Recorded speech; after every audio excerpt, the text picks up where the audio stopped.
Ser Podcast. Hacía mucho tiempo que el cine no vivía una semana así, una semana en el que el cine en salas es un evento y también una experiencia. Lo demuestra Nolan con su monumental retrato del hombre que inventó la bomba atómica y también Greta Gerwig con su sátira contra el patriarcado con Margot Robbie de Barbie. Ambos estrenos se comen la cartelera, pero en este episodio aprovechamos también para recomendar la película española Tierra de nuestras madres y hacer lista de las series del verano. ¡Acción!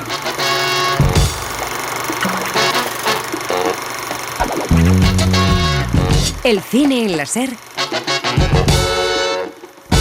con Pepa Blanes.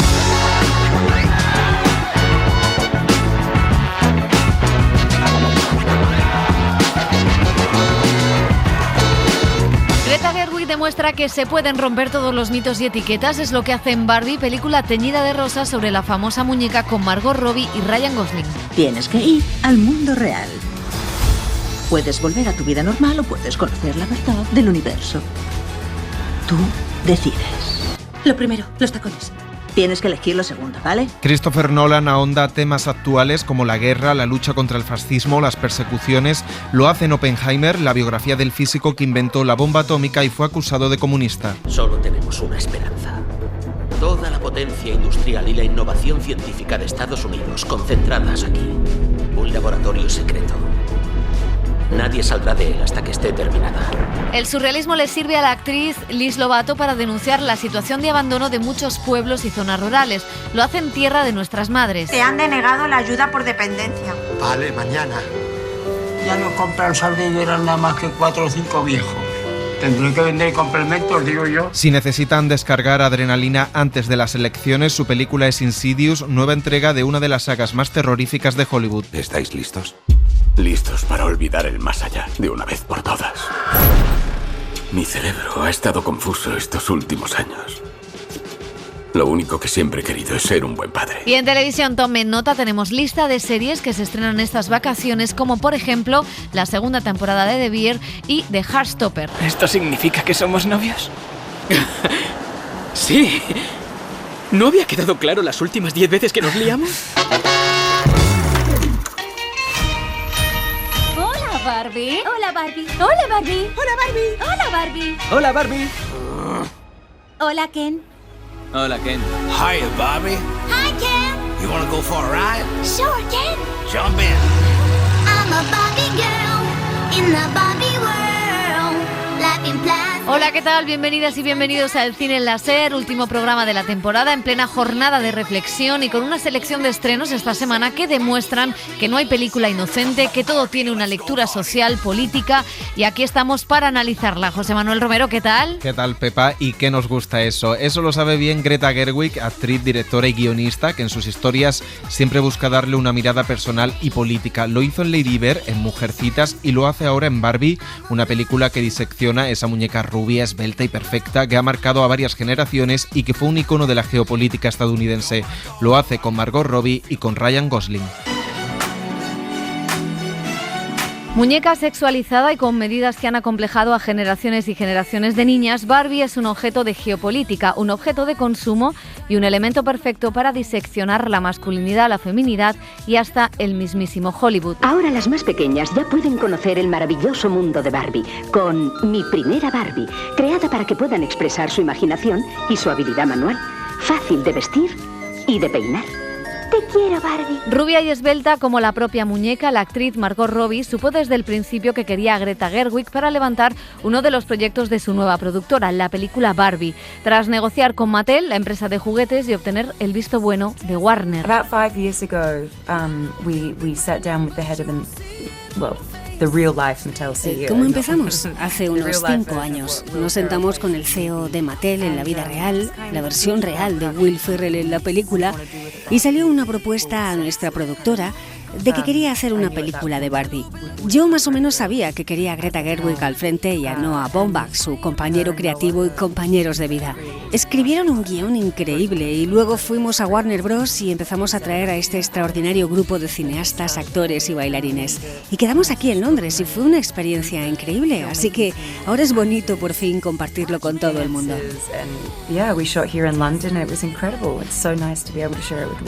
La única condición que puso la directora de Mujercitas Mujercitas es que tenía que firmar el guión junto a su pareja Noah Baumbach.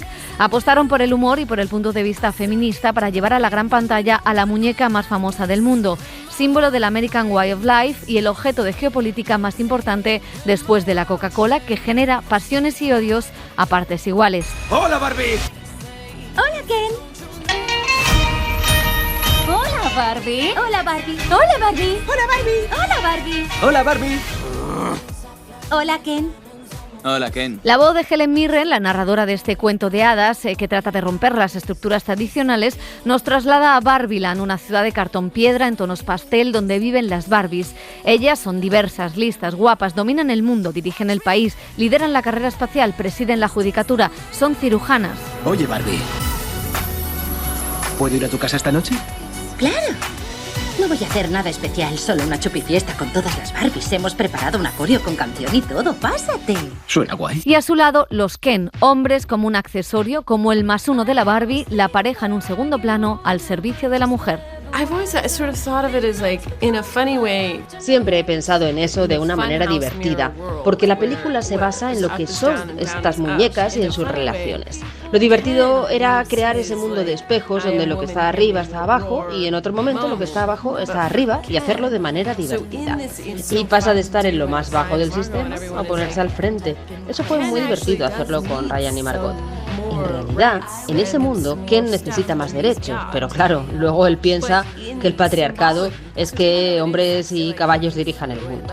Eso permite que las estructuras se deformen y todo se invierta. Es cuando se produce un efecto muy gracioso. Y luego está Margot Robbie, la Barbie estereotípica, la rubia, perfecta, la que se asemeja al modelo inicial de muñeca que creó Ruth Handel tras la Segunda Guerra Mundial. Una mujer harta de que las niñas por aquel entonces solo pudieran jugar a mamás y a papás con muñecos que emulaban a los bebés. Pero esa perfección tiene sus fallos. Barbie empieza a no ser perfecta. El agua fría de la ducha, la caída del tejado y tengo los talones en el suelo. ¡Pies planos! Para encontrar la solución a sus problemas deberá ir al mundo real y descubrir por qué las niñas ya no quieren jugar con las Barbies. ¿Qué tengo que hacer? Tienes que ir al mundo real. Puedes volver a tu vida normal o puedes conocer la verdad del universo. Tú decides. Lo primero, los tacones. Tienes que elegir lo segundo, ¿vale? Repetimos. Greta Gerwig consigue desmontar prejuicios y estereotipos en torno a la masculinidad proponiendo un juego de espejos entre el patriarcado del mundo real y la dominación de las mujeres en Barbiland. Y pone a los Ken como esos hombres resentidos ante el auge del feminismo, una especie de incels cabreados que en ausencia de Barbie quieren restaurar el patriarcado. No dejaré que haga una apendicectomía. Pero soy un hombre. Pero no es médico. ¿Puedo hablar con un médico? Ya lo está haciendo. Necesito un boli retráctil. No. ¿Y algo afilado? No. Anda, un médico. Llamada seguridad. Un nuevo rol de esta muñeca, el del feminismo, para los chicos y chicas de hoy, como decían Margot Robbie y Ryan Gosling. Sí, creo que lo necesitan. Hay muchos personajes diferentes que emprenden su propio viaje en esta película y lo hacen juntos.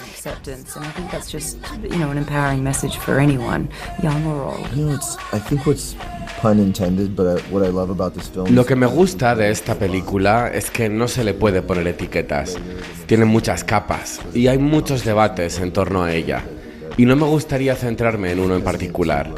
Para mí es una especie de elige tu propia aventura y hay muchas formas diferentes de experimentarla para los espectadores. Barbie habla de representación, de falta de paridad, de desigualdad entre hombres y mujeres y también en esa idea de perfección que genera angustias y frustraciones en hombres, pero sobre todo en mujeres. Eso representa Barbie, pero eso también es lo que supone el propio Hollywood. I've always thought about this as being also about Hollywood in a way. I mean, I think Siempre he pensado que esta historia estaba conectada con Hollywood de alguna manera. En concreto lo pensé en la escena en la que Will Ferrell quiere meter a Barbie en esa caja de cartón gigante donde guardan las muñecas. Es una de mis frases favoritas porque lo dice de una manera muy casual. Esa escena tiene varios niveles de lectura. Por un lado está hablando de la muñeca Barbie en la caja, pero por otro está Margot Robbie, que es una actriz de Hollywood metida en esa caja y tiene todas las presiones que eso conlleva.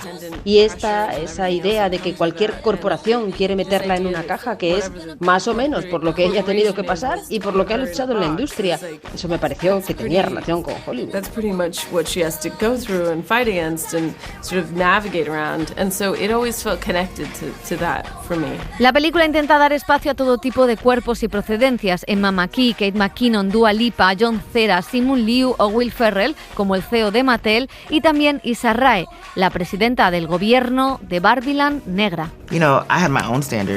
Cuando me enfrenté al papel tenía mis propios estándares y me preguntaba si era lo suficientemente digna como para interpretar a una Barbie. Greta inmediatamente disipó todas esas dudas cuando entré al set y vi la variedad de mujeres que podrían ser Barbie. Creo que es una película estupenda para todos.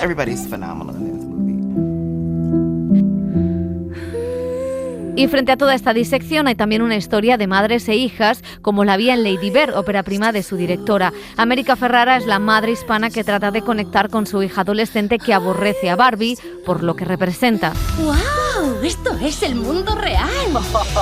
¿Qué pasa? ¿Por qué me miran todos? Sí, a mí también me miran. Hay homenajes al cine, como a 2001 Odisea en el espacio, guiños al Padrino, al western y también escenas divertidísimas y escenas musicales donde Ryan Gosling canta, baila y hasta toca la guitarra como buen señor.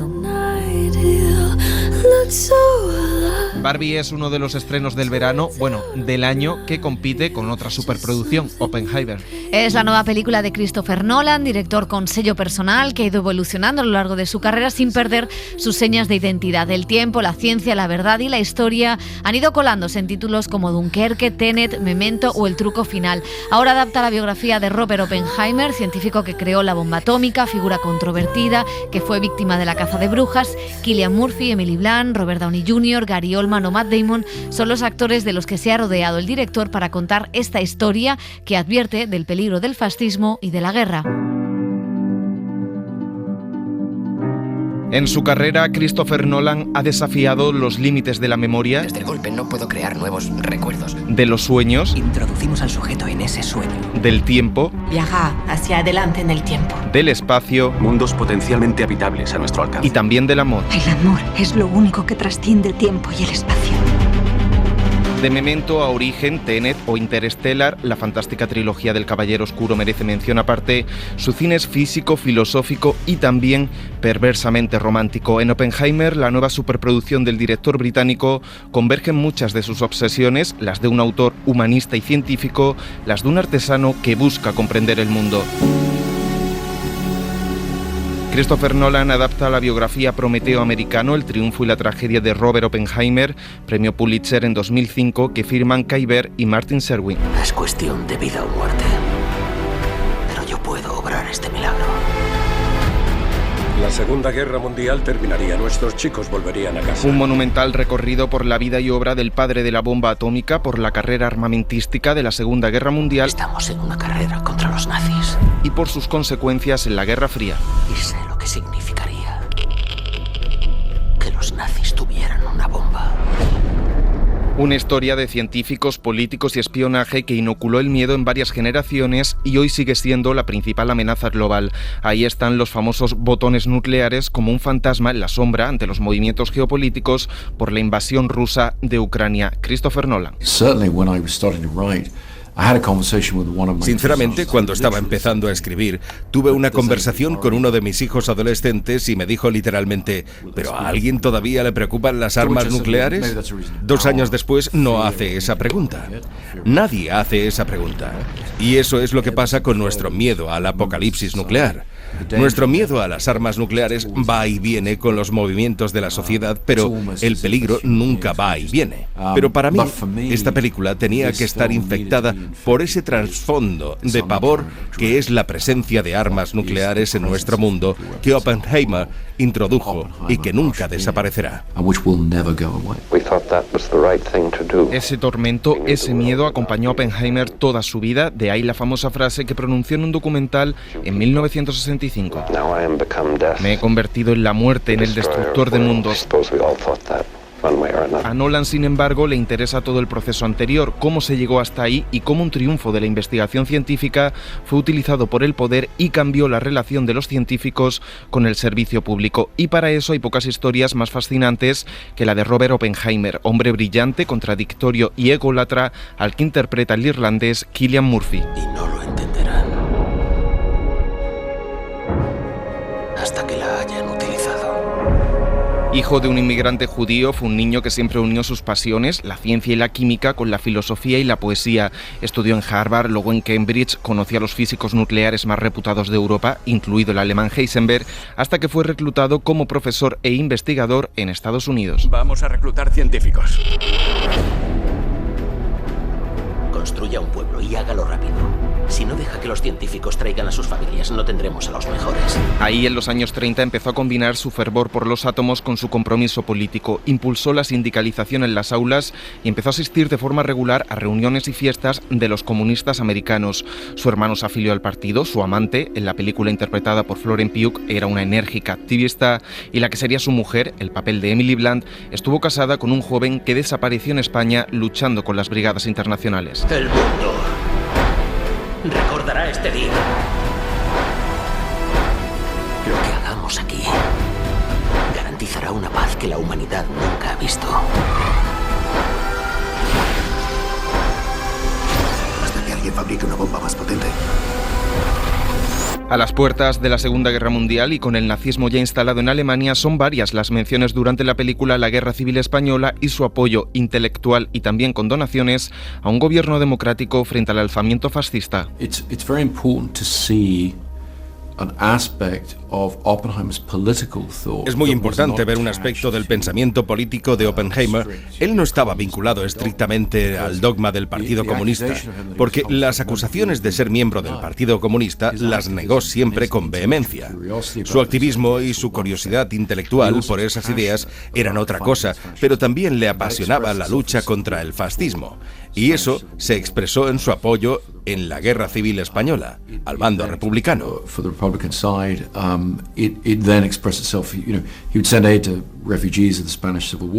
Envió ayuda a los refugiados de la Guerra Civil Española, pero también enviaba ayuda a sus colegas judíos en Alemania con el ascenso de los nazis allí. Así que era muy importante incluir eso para que la causa contra el fascismo fuera una causa con la que cualquiera pudiera identificarse al ver la película.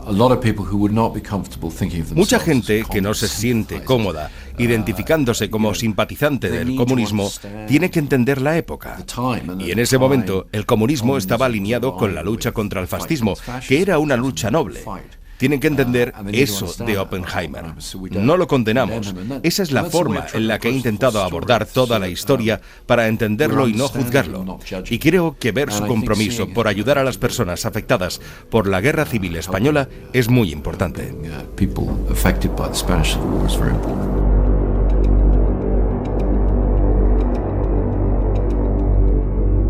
Tras embarcarse en el proyecto Manhattan y aislarse en Los Álamos, la base ultrasecreta que construyeron en Nuevo México para fabricar la bomba atómica, y los ataques a Hiroshima y Nagasaki en 1945, Oppenheimer se convirtió en una estrella incómoda para la administración americana. Eres el rey de la improvisación, pero esto no lo puedes hacer de cabeza. El científico más famoso del mundo empezó a hacer campaña contra la carrera nuclear y por el control armamentístico, mientras en su país sonaban los tambores de la Guerra Fría y avanzaba la cruzada anticomunista de McCarthy. ¿Destruyamos el mundo? La probabilidad es casi nula. Casi nula. ¿Qué quieres? Solo tenemos la teoría. Su carrera acabó en una audiencia, en una especie de juicio político para retirarle la credencial.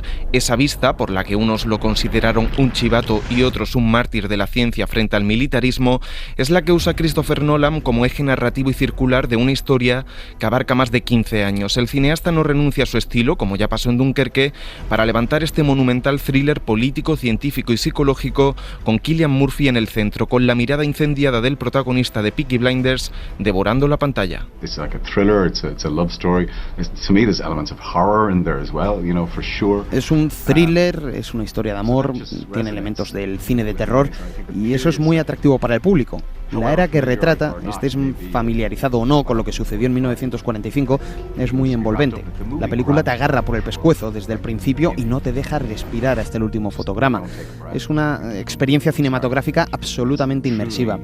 Chris Nolan dice que es como ver una película en 3D sin necesidad de usar gafas. Chris said it's like 3D without the 3D glasses, you know.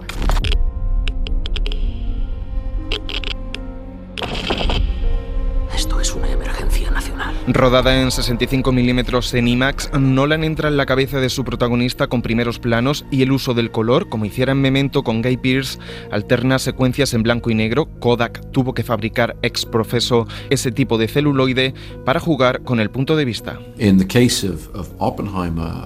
caso de Oppenheimer, quería usar el dispositivo de manera similar para tratar de orientar a la gente en términos del punto de vista de la película. Por lo tanto, las secuencias en color son todas completamente el punto de vista de Oppenheimer. Estamos en su cabeza. Ya sabes, estamos viendo las cosas que él vio. Sentimos las cosas que él sentía. Las secuencias en blanco y negro son más un movimiento desde el personaje de Robert Downey Jr.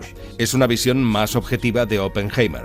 Y el guión entrelaza estas cosas, estos enfoques diferentes hasta que se encuentran al final.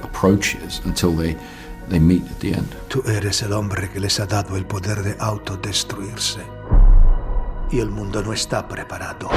A Christopher Nolan se le podrán reprochar muchas cosas. La más común es el afán megalómano que impregna muchas de sus películas o los laberintos narrativos de sus historias, a veces difíciles de descifrar.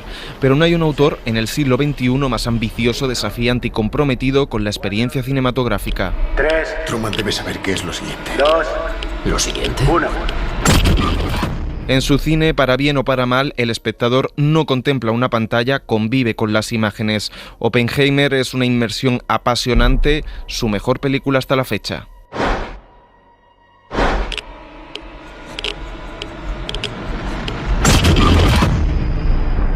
Pozo político tiene también Tierra de nuestras madres. Es una película pequeña pero muy especial que dirige la actriz Liz Lovato. Con cierto tono surrealista que recuerda a Azcona y a Cuerda, cuenta cómo hemos destrozado la España rural y desatendido la tierra y el medio ambiente. Elio Castro. Tierra de nuestras madres es un cuento. Les voy a contar un cuento de viejas, burros y cabras. Un cuento chino. Un cuento narrado por una cabra. Érase una vez una vieja pelleja que todos los días sacaba sal de higuera de su laguna seca. Un cuento que transcurre en un pequeño pueblo de La Mancha y en el que se narra la historia de una de sus habitantes, Rosario. Rosario era de la familia de las Palosecas. Vivía en su casa, un silo de campo, con su hijo Ofelio y sus animales, entre ellos yo. Una anciana que vive con dificultad el día a día y que se va a rebelar cuando se entera de que el centro de salud de su pueblo se va a vender. ¡Que compran esto, Rosario! ¡Que compran esto! ¿Qué compran? ¿Quién compra? No se sabe aquí el madrina, pero por lo visto venden en el ambulatorio. ¿Y compran más cosas? Porque tengo una borrica, un hijo muy borrico y una hija que... Y no solo el centro de salud, todo el pueblo va a ser comprado por una compañía china.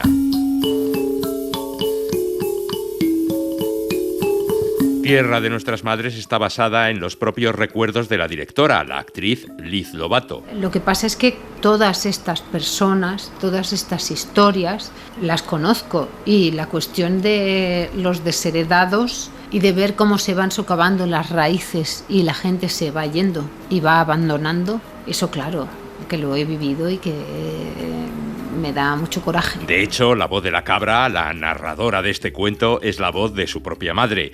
Tierra de nuestras madres es una comedia dramática, entrañable y surrealista con un humor típicamente manchego, como el que vimos en Amanece que no es poco, de José Luis Cuerda, o en los programas de televisión La Hora Chanante y Muchachada Nui. Es un humor crudo, que viene de lo negro, de lo profundo. Es un humor de me río por no morirme. En mi pueblo se dice chascarrillo que es qué pena, ay qué pena, hermosa, ay qué pena, pero te encuentras con alguien y dices qué pena, y la otra persona dice qué pena, y se va. Pero le cuentas un chiste, se ríe y dice ¡ay, qué pena! Y tú dices ¡qué pena!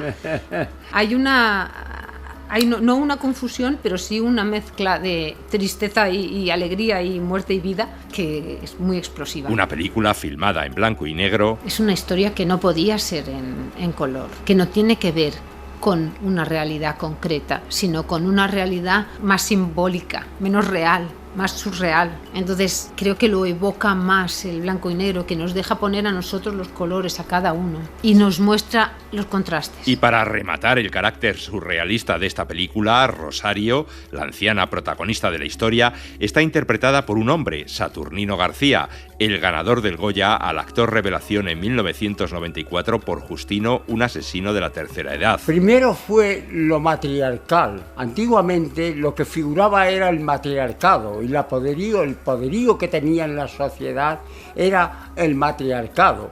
Pero claro, si al hombre lo hace la mujer, lo pare la mujer, lo concibe.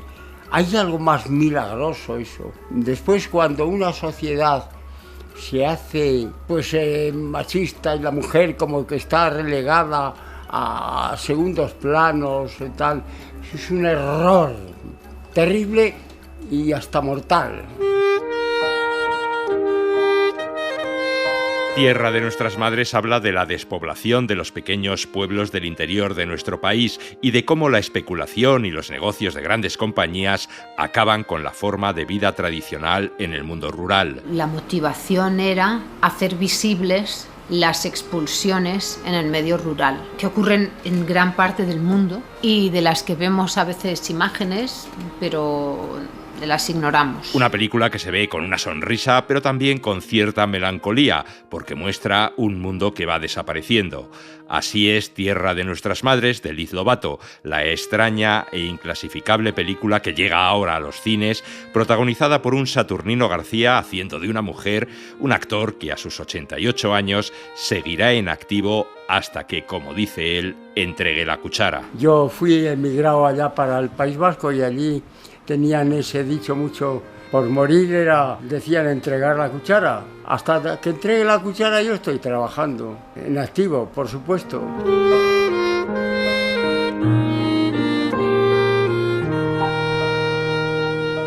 No hay nada para aliviar la tensión preelectoral como meterse en el cine y ver una película de terror. Esta semana tenemos Insidious, nueva entrega que ha visto Carlos Guerrero.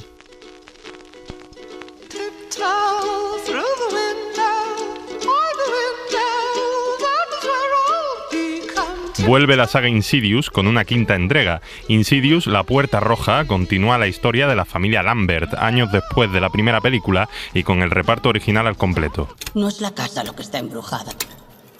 Es su hijo. Hay algo allí con él. ¿Le pasa algo a papá, mami? ¡Esas cosas han vuelto! ¡Él tiene a tu bebé! ¡Algo! ¡Él tiene a tu bebé!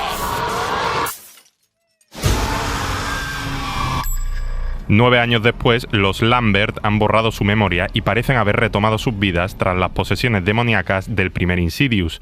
El pequeño Dalton, ya adulto, está a punto de empezar su primer año en la universidad, a pesar de los continuos roces con su padre. ¿Por qué no llevas a Dalton a la universidad? Aún quedan semanas para que lleguen tus estudiantes. Solo es una idea. Sé que las cosas no han sido fáciles entre vosotros. Pero el aparente orden se desvanece cuando padre e hijo comienzan a recordar. Los demonios han vuelto para atormentarles y tienen que cerrar la puerta a su pasado y al más allá de una vez por todas. Está ocurriendo otra vez. Algo nos persigue. Voy a necesitar que se quede quieto. Oiga.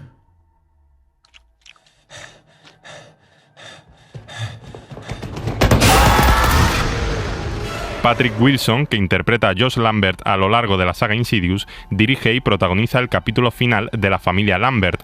Tras 2 entregas con historias originales, esta última secuela le pone el broche final a la emblemática saga de terror. ¿Has buscado ayuda? No, solo intento seguir adelante. Siento que me estoy acercando a algo. O que algo se acerca a mí.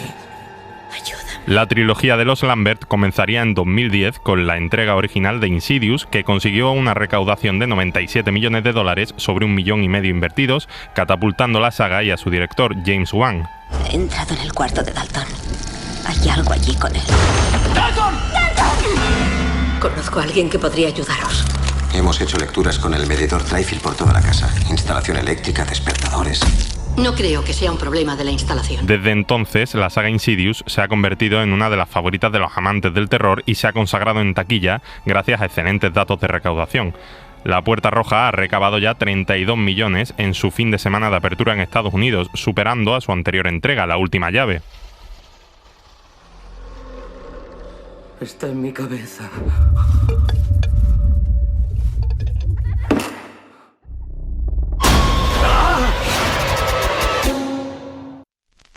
And now, my dear friends, I'd like to dedicate this song to all of you out there. A pesar de todo, la saga parece perder fuelle. La historia de la Puerta Roja flaquea y Patrick Wilson no termina de estar a la altura de James Wan. Sin embargo, la última entrega de Insidious promete muchos sustos, tensión y un cierre emotivo para los fans de la terrorífica saga.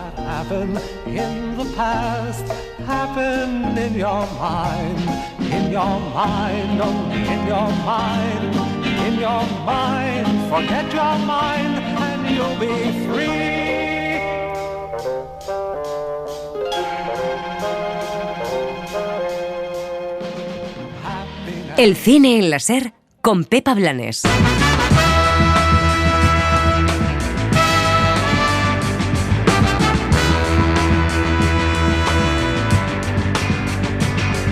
Y en televisión recogemos las series que esperamos con más ganas este verano. Los efectos de la huelga de guionistas se van a empezar a notar, pero todavía a medio plazo. Pero aún nos quedan algunas ficciones que van a seguir con su ritmo de estrenos habitual. Dani Garrán, ¿qué tal? Hola Pepa. Las plataformas siguen apostando por el verano para estrenar, en este caso, nuevas temporadas de algunas series que han funcionado. Cojan papel y boli para apuntar el 16 de agosto, el día que vuelve a Disney Plus de Bear. La frenética cocina, regentada por Jeremy Allen White, vuelve con más taquicardias, agobio, egolatría e histeria, mientras su equipo de cocineros trabaja en la reforma del establecimiento. La serie revelación del año pasado regresa con su reparto habitual, a quien se une Bob Odenkirk como invitado especial. Tenemos que afilar los cuchillos cuando tengamos un momento. Tenemos que afilar tu cerebro cuando tengamos un momento. Llevas aquí 2 semanas y justo tenemos problemas de dinero desde hace 2 semanas. 1 más 1 son 2 estrellitas. No me llames estrellita, Sidney, por favor, remueve eso, chef. Antes de esa fecha, Netflix nos actualizará el estado de la pareja gay más tierna de los últimos tiempos. Heartstopper, esa representación del amor libre que la ficción debía a los adolescentes LGTBI, vuelve el 3 de agosto con su segunda temporada, donde Nick y Charlie afrontan una nueva etapa en su relación con más problemas personales, exámenes, un viaje escolar a París y la planificación del viaje de fin de curso. Nunca pensé que esto pudiera pasarme. Yo tampoco. ¿Esto significa que somos novios? Sí. ¿No había quedado claro las últimas 10 veces que nos liamos? ¿Sí? No lo sé, nunca lo hemos confirmado. ¿Por qué somos así? Solo una semana después, el 8 de agosto, podremos disfrutar de una de las mejores comedias de la televisión actual.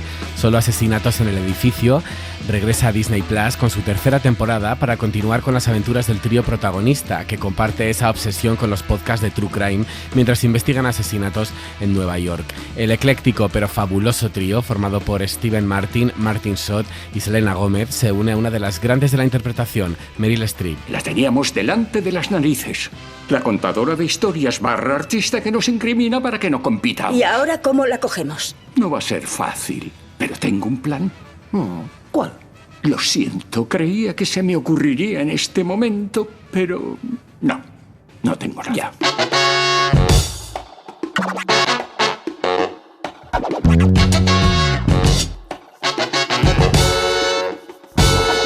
Terminamos el cine en la SER. En la dirección técnica ha estado Carlos Ródenas, en la producción, redacción y redes sociales José Manuel Romero y Carlos Guerrero. Nos despedimos hasta septiembre, se quedan en manos de Leo Castro y nos vamos con esta recomendación de nuestro maestro Pedro Almodóvar, al que siempre nos encomendamos. Y ahora, nuestro concurso, Elecciones Generales, la gran sorpresa de la noche. Elecciones consiste en que el que tenga la polla más grande más esbelta y más descomunal y más perfecta, será nombrado rey del resto de la noche y podrá hacer lo que quiera, como quiera y con quien quiera. ¿Estáis de acuerdo todos? El cine en la SER con Pepa Blanes. Suscríbete al Cine en la SER. Escúchanos en directo en la SER los sábados a las 7:30 de la mañana y los domingos a las 3 de la madrugada. Cadena SER. La radio.